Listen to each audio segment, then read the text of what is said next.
एक बार एक ठंडी रात में एक छोटे से एकांत शहर में दोस्तों का एक समूह कैंप फायर के आसपास इकट्ठा हुआ। जैसे ही आग भड़क उठी और उनके चेहरों पर भयानक छाया पड़ी, उनमें से एक ने एक भयावह कहानी सुनानी शुरू कर दी।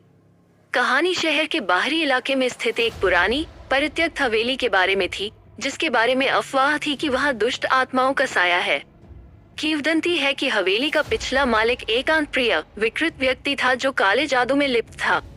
लोगों ने दावा किया कि उन्होंने हवेली की दीवारों से रूह कंपा देने वाली चीखें सुनी है और इसके गलियारों में भूतिया आकृतियां तैरती देखी है।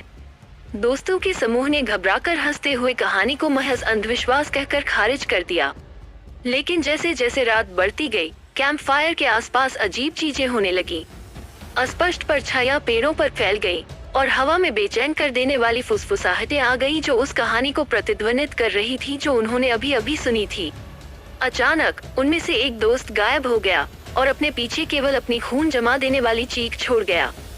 समूह के बाकी सदस्यों में घबराहट और भय व्याप्त हो गया क्योंकि वे अपने खोए हुए दोस्त की तलाश कर रहे थे, लेकिन उन्हें उनका कोई पता नहीं चला। जैसे ही वे डर के मारे एक साथ सिमट गए, हवेली दूर दिखने लगी। उसका अंधेरा छाया चित्र पहले की तुलना में करीब लग रहा था। वे जानते थे कि अपने दोस्त को बचाने के लिए उन्हें अपने भीतर छिपी भयावहता का सामना करना होगा।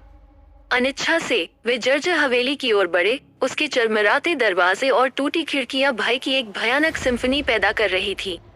अंदर उन्हें अकल्पनीय भयावहता का सामना करना पड़ा। भूतिया आकृतियां हॉल में घूम रही थी, वस्तुएं अपने आप हिल रही थी और दीवारें उनके गहरे डर को फुसफुसा रही थी।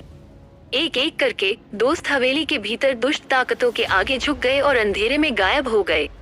जैसे ही आखिरी बचे व्यक्ति ने भागने की कोशिश की, उनका सामना हवेली के पूर्व मालिक की विकृत आत्मा से हुआ, जो शुद्ध बुराई का अवतार बन गया था।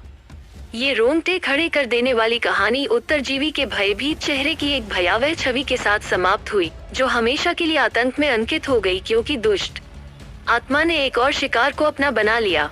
कहानीकार चुप हो गया और कैंपफायर की रोशनी धीमी पड़ गई, जिससे बाकी दोस्त डर के मारे स्तब्ध हो गए। उन्हें आश्चर्य हो रहा था कि क्या जो भयावहता उन्होंने अभी अभी सुनी थी वो महज कल्पना थी या प्रेतवादित हवेली की गहराई में कोई भयावह चीज वास्तव में उनका इंतजार कर रही थी।